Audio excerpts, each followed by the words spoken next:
Back in 2017, PewDiePie made a bold prediction that left many scratching their heads. Ryan's World was on the rise, making headlines as a 5-year-old toy review channel that was raking in millions. While most were applauding this miracle child, PewDiePie raised a skeptical eyebrow, as if something didn't quite add up. Fast forward a few years, and PewDiePie's warnings feel surprisingly accurate. Ryan's World is no longer the untouchable empire it once seemed, and the internet has a lot to say about it. So let's unpack how PewDiePie tried to warn us and what's gone so wrong. Because Ryan's World wasn't just another YouTube channel, it was a phenomenon. At its peak, Ryan's toy reviews were pulling in viewership numbers that could even make PewDiePie sweat. In 2018 alone, the channel reportedly earned $22 million. But beneath the cheerful unboxings and colorful toys, PewDiePie noticed something was off. At first, Felix's reactions to Ryan's videos was lighthearted. He poked fun at how scripted everything seemed. Brush your teeth. Ryan's going in to take a bath. He's got a tricycle. Welcome to Ryan Toy Review. I don't have an intro. Shit. Let's make one right now. Welcome to Felix Toy Review. Has it really gone to that point? Classic PewDiePie humor. But the deeper he looked, the less amused he became. He began to question the ethics of the whole operation. For the last 18 weeks counting, Ryan Toy Reviews has been the most popular channel on YouTube. The youngest star YouTube has ever seen. Are we celebrating this? Are we celebrating the fact that this mother is like, you think he's getting any money of this? PewDiePie's skepticism wasn't just about numbers. It was about the toll this could take on Ryan's childhood. And based on what we know now, boy was he onto something.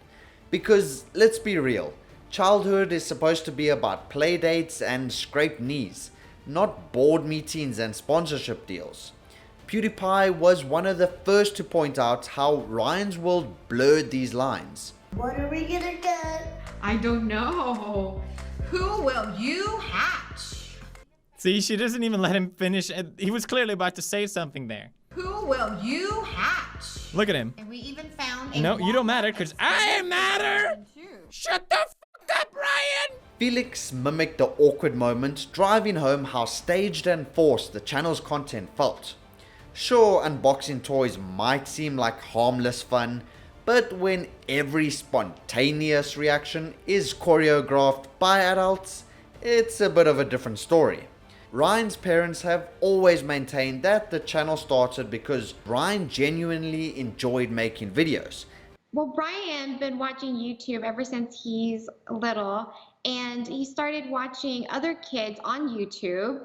And one day he just come up and asked me, can we start a YouTube channel? There's other kids on here. It looks like they're having fun. But as the channel grew into a billion-dollar empire with branded toys, clothes, and even a feature film, Felix wondered whether Ryan's happiness was still the priority.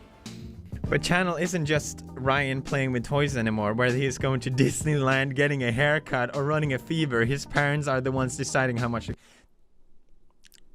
You see what I'm getting at? Man's not wrong. Because the numbers behind Ryan's World are staggering. The channel's revenue is fueled by everything from ad deals to exclusive Walmart toys. But PewDiePie's question remains: how much of this wealth actually benefits Ryan? PewDiePie highlighted an episode where Ryan's mom hyped up a Walmart exclusive toy. And we even found a Walmart exclusive version too. Ooh, why would any kid give a shit about that? Explain that to me, okay? Why would any kid give a shit about Walmart edition? It doesn't make any sense. It was a valid point, and it soon became clear that Ryan's World wasn't just about entertaining kids, it was about selling to them. In 2019, the Federal Trade Commission launched an investigation into Ryan's World for failing to disclose sponsorships in their videos. This wasn't just a slap on the wrist.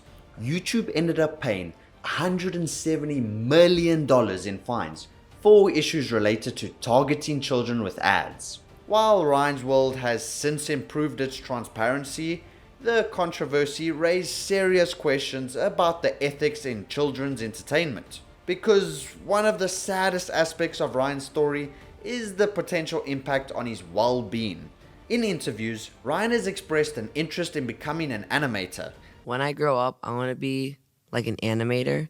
I think it's really fun to do because like the drawing and then like at the end you get to see the whole thing and see what you've like worked on the whole time. But how much time does he really have to explore his own interests when he's constantly in front of a camera?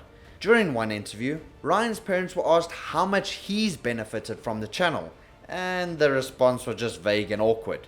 PewDiePie even pointed out these red flags. Ryan's success, in other words, translates into more money for his parents. Oh, for a larger corporation. Okay, all right. So basically, there's a legal loophole, but that there's no way for the antics of any ordinary kid to be commercialized. Many states have no rules around children performing.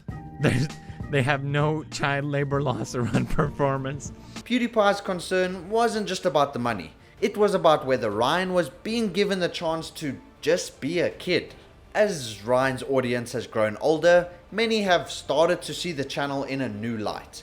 Comments on PewDiePie's videos reflect a shift in perception, and they might be right. Ryan's World has already faced backlash for its over-commercialization and its newer videos often getting dislike bombed.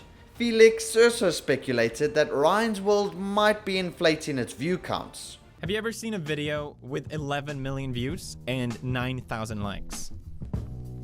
Please direct me to that video because it doesn't exist. These are not real people. These are not real views. There's only 1,000 comments. Take a video where I had 11 million views. How's it going, Brad? My name's Brad. Today, It got 22,000 comments. 22,000? 1,000.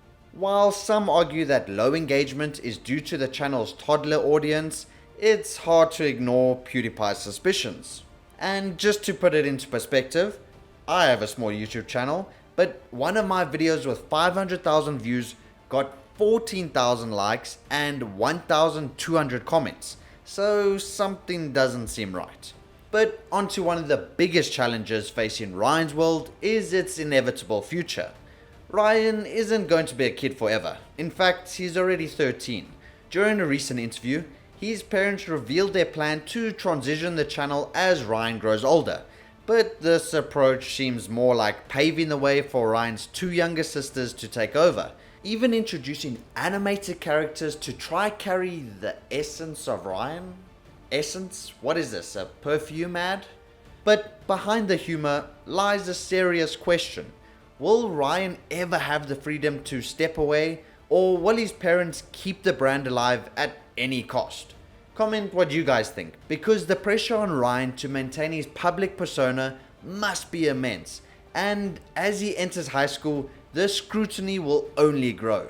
High school isn't just about academics, it's a crucial time for self-discovery and social growth. Ryan may find it challenging to navigate these years while carrying the baggage of his public persona.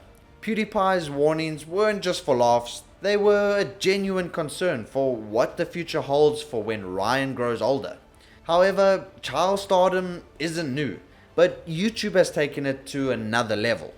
YouTube kids like Ryan are part of their audience's daily lives. This constant exposure blurs the lines between reality and performance, making it hard for kids to separate their public persona from their private lives. Ryan's entire childhood has been documented online.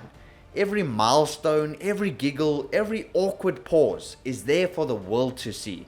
And while that might seem harmless now, it could have a lasting effect on his mental health, because this situation also highlights a larger issue in the world of child influencers. Platforms like YouTube have created opportunities for young creators, but they've also opened the doors to exploitation. So without proper regulations, kids like Ryan can easily be caught up in a game they never agreed to play. But back to PewDiePie, because his critique of Ryan's World ended in typical PewDiePie fashion. hilariously chaotic. He dressed up as Ryan and blowtorched a Furby, a move that left fans laughing and scratching their heads. Was it a metaphor? A joke? Maybe a bit of both? Either way, it was just classic Felix. Funny, unsettling, and thought-provoking. Ultimately, PewDiePie's critique wasn't about tearing down Ryan or his family. It was about raising awareness of the darker side of child stardom. Ryan's world might look like fun and games on the surface, but PewDiePie's insights reveal a much more complicated story. So, as Ryan grows older, the hope is that his parents will prioritize his well-being over their bottom line. Maybe they'll give him more control over his content or allow him to step away entirely. Or maybe they won't. For now, all we can do is hope that Ryan finds his own path, whether it's in front of the camera or far away from it. So as we watch the story unfold, one thing is clear. PewDiePie was onto something all along.